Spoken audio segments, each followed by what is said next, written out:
What's up, party people, and welcome to Stoniecast number 174 and season 5, episode 36, the season finale of Thoughts and Hunches, Making Money in Bunches, and Sucker Punches. It's your boy Stony coming back at you for the 174th time, and I'm back from Key Largo after a great weekend, sunburned, voices shot from huffing down 3 cigars a day, and getting paid. Because that's what your boy does when he's on vacation. Gets paid while he's on vacation. I'd like to welcome all of my fellow scumbags, hoodlums, criminals, lowlifes, shady characters, heathens, altar boys with unhealthy relationships with their priests, hustlers, scoundrels, wise guys, foul-mouthed raging alcoholics, cheats, gangsters, MLB players that have got into a fight with Bryce Harper. You know who you are. Thanks for watching. Fienders with abusive language, degenerates, let's face it, anybody with a massive gambling problem. If you're new to the show, that means you probably fit into one or a few of those categories. So welcome, because you're one of us. One of us. One of us. Gooba Gabba, one of us. We accept them. Sorry, I get a little excited there. All right? Now, make sure to hit the subscribe button right down here in the lower right-hand corner and ring that bell. That way you can get notified every time I put out a new video. To spread the word is also very easy. All you got to do is tell other degenerates and scumbags you know, like Josh, to go to YouTube and enter Thoughts and Hunches in the search bar. That'll take you directly to my page so you can get dialed into everything that I give you. Also, if you're new and you don't know what's what with this channel, it's very simple. It's college and pro football winners, MLB playoff winners, and college basketball winners. That's it. That's all you get. Nothing else. The books don't expect a guy like me to deliver this many winners. I'm an outlier and I'm a disruptor. I'm like the Beastie Boys. I disrupt. Step inside the party, disrupt the whole scene. It's precisely what I do. All right? I go to the mattresses and get the info for you every single week in order to get you to the window with a ticket to cash. Now, before I get to the picks, as usual, I have some thoughts. Give me all you got. Listen, give me all you got. Tell them, Al. I love that. All right. Voice is shot, but I'm going to soldier through like Houston did last night. With this being the final Stoniecast of the season, I'd like to thank everyone for watching and commenting and liking and talking shit or whatever you do. As long as you engage, I know that what I'm doing is good, right? I do all this as a gift to you freaking degenerate animals who need to get down as often as possible and just offer my 2 cents for whatever that's worth. I've said it over and over that I have teacher's hours. I take summers off. So this will be the last Stoniecast until the infamous week 0 of college football, which is the weekend of August 23rd. So enjoy your next 4 months and spend all that money that I made you this season instead of throwing it all away on the unwatchable NBA, okay, Josh? Now, with that being said, in the words of my boy Clay Travis, I don't mean to brag or draw attention to myself, but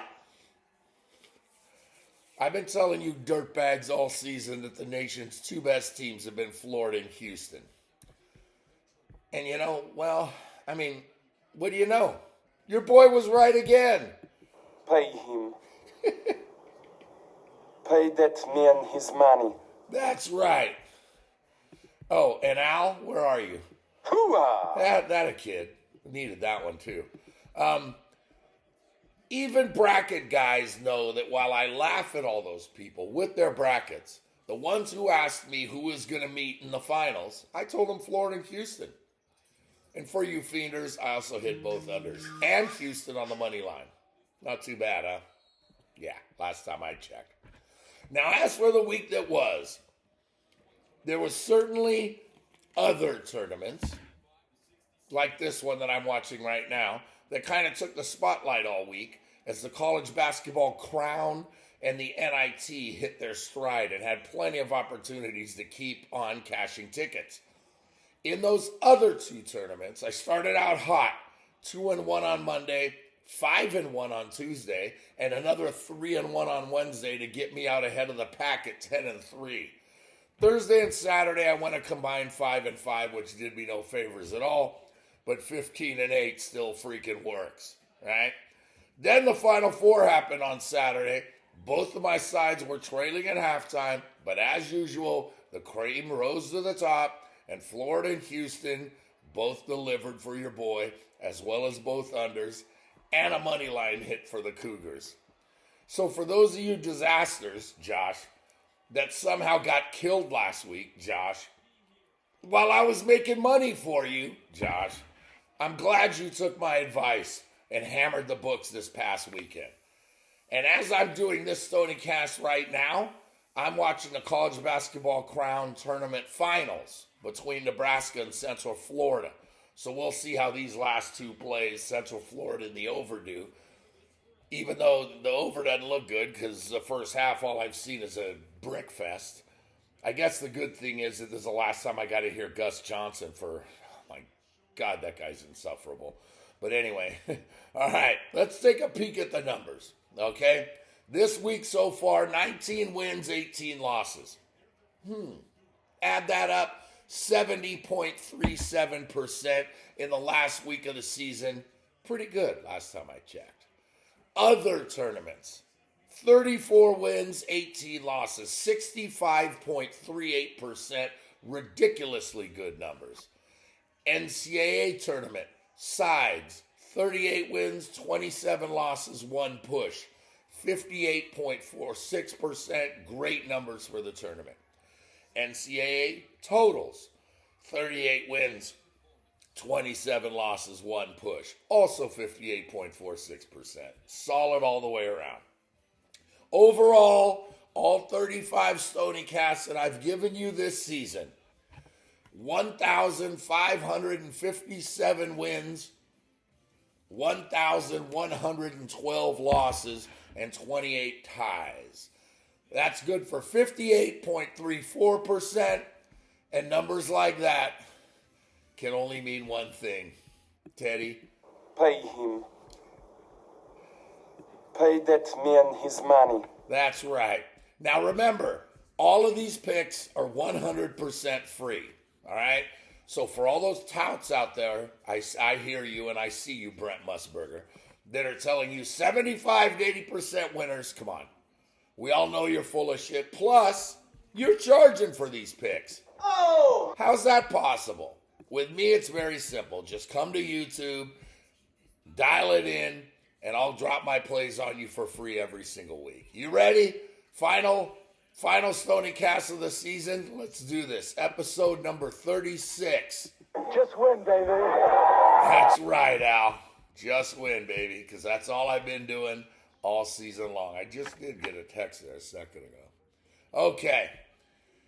Tomorrow night's national championship begins at 8:50 Eastern on CBS at the Alamo Dome in San Antonio, where Florida is a short 1-point chalk over Houston, and the total set at 141.5. Florida's last loss was at the end of February at Georgia, and since then, the Gators cruised to the SEC tournament title and began their quest in the Big Dance with a blowout win over Norfolk State, before being taken to the limit in their second round win over two-time defending champion Connecticut. On to the Sweet 16 they went, and after beating Maryland easily, the Gators found themselves trailing basically the whole game in the Elite Eight against Texas Tech before Walter Clayton Jr. proved why he's an All-American, took over the game in crunch time, sound familiar, to get Florida to the Final Four. Last night, Auburn tore up Florida's defense in the first half to the tune of 46 points and an 8-point lead. But two things happened down the stretch against their conference foes. One, the Gator Bigs defended and rebounded a lot better and rendered Auburn All-American Janai Broom irrelevant in the second half. And two, once again, it was Walter Clayton Jr. to the rescue. Clayton was clearly the best player on the floor. and with help from backcourt mate Elijah Martin 17 and big man Thomas Hawks timely 12 points and 7 rebounds, the Gators pulled away to advance to tomorrow night's title game. Ruben Chinyelu was a monster on the interior, controlling the glass for Florida, as was Alex Condon before he fouled out. The Gators' depth and size is a huge advantage against everyone Florida plays, and tomorrow night is going to be no different. Houston comes in with the nation's longest win streak at 18 games, with their last loss being by a point on February 1st to Texas, who gave Florida all they could handle in last week's Elite Eight. Houston then rolled to the Big 12 tournament title, and after easy wins over SYU, Edwardsville, and Gonzaga in the first weekend of the show, Purdue scared the hell out of the Cougars in the Sweet 16, and Houston moved on after a perfectly diagrammed out-of-bounds play got Milos Uzan a dunk with less than a second left. Now, Houston blew out Tennessee and held them to only 50 points to advance to last night's Final Four, where they were 4.5-point dogs against Duke, who was the odds-on favorites to cut down the nets tomorrow night. Duke led for most of the game, but Houston's relentlessness was not to be outdone, and the Cougars relied on what they do best, defend and rebound. Who's going to forget the images of Duke who couldn't inbound the ball there at the end because Houston was just swarming? Rebound, put-back dunks. Incredible, right? That's what Houston does. With an improbable comeback in the waning seconds led by Emmanuel Sharp and L.J. Cryer's three-pointers and Juwan Roberts' free throw shooting, Houston got the W and is looking to win their first national title tomorrow night after outscoring Duke 25-8 over the final 8 minutes and becoming the first underdog to win outright in this tournament, dating back to Iowa State's loss to Ole Miss in the second round 2 whole weeks ago. Think about that. 12 straight favorites won straight up until last night. Houston's Big 12 pedigree helped them in a tight game against a Duke squad that just wasn't tested enough in the soft ACC this year. The game tomorrow is a great coaching matchup. 2 head coaches, both seeking their first title. Kelvin Sampson is trying to become the oldest coach to cut down the nets in the history of the tournament in his 3rd trip to the Final Four, while 39-year-old Todd Golden tries to get his Gators over the hump in only his 3rd year at the helm. Houston's sheer force and toughness goes up against Florida's size and depth. The athleticism is going to be off the charts here, as Houston really only goes about 8 deep, while Florida's waves just keep coming out at you and wear you down. Houston wears you down also, but they do it with physicality and toughness. Like I said earlier, Walter Clayton Jr. will be the best player on the floor, but that doesn't deter Houston, as Cooper Flagg was the best player on the floor last night for Duke before committing a late foul and missing a shot and a chance to win the game with 5 seconds left because of Houston's defense. Now, credit to Houston's defense as usual. I'm curious to see if the referees are going to allow these 2 physical squads to play, or will they have short whistles? Let's sure hope not. Auburn and Florida were allowed to slug it out, while Duke, as usual, got more calls than Houston and lived at the free throw line, as the only field goal they made in the final 10 minutes was a 3 by Con Kneppel at about the 4-minute mark. If both schools are allowed to pound away at each other, it makes for good TV, and it'll come down to who makes their free throws down the stretch, which it may come down to anyway. This is what it's all about right here, folks. The 2 best teams in the nation from the 2 best conferences pounding away at each other for 40 minutes. I like Florida, and I love Kelvin Sampson. This one is clearly a toss-up, as even the wise guys agree with that 1-point number. Now, here's some trends for you. Overall, dating back to 1970, favorites in the national title game are 41-13 straight up, and 32-22 to the number. Going into the tournament, Florida was plus 325 and Houston was plus 600. Good value for both of them. Not great value, but good value. This is the first national championship since 1992 where both teams trailed at halftime of their wins in the national semifinals. In the last 60 years, 26 title games have featured a number of 2 or less, and they're 13-13, so you can throw that out the window. For the season, both schools are 35-4. Florida's 28-11 against the number, and Houston's 22-17 against the number. But out of Houston's 4 losses, 3 of them were overtime losses. A trend that I love about this tournament is that of all 65 games played so far, teams that led at halftime went 25-40 against the second half spread, making it the worst number in 19 years. How crazy is that? Right? Now, with all that being said, I really don't have a choice. I kind of have to do it.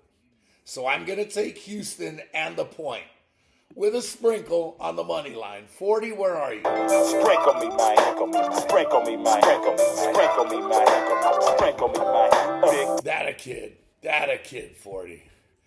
And to close it all out, 141.5 seems a bit steep with these two defenses getting after it. So I'm going to take Houston and under 141.5 to close out the season, even though Florida had gone over in 11 straight until last night.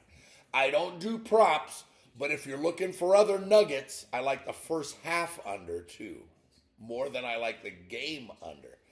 But I like both under. Anyway, there you have it. That's going to close out season 5 of Thoughts and Hunches, making money in bunches and sucker punches. Again, thanks to everyone for the support this year, and I'll see you all back in the 3rd week of August for season 6's premiere. Until then, just remember that if you want to win big, you got to bet big. You can't go broke taking a profit. Scared money don't make money. For me, the action is the juice. The difference between winning and making money is that anyone can win betting chalk, but you can't make money unless you take the dogs. Do you want to win or do you want to make money? There's a big difference. There's money on the streets that can't be ignored. And finally, good luck to you. Miss you, Gooch. One more season in the books. Love you, man. Pay him. Pay that man his money.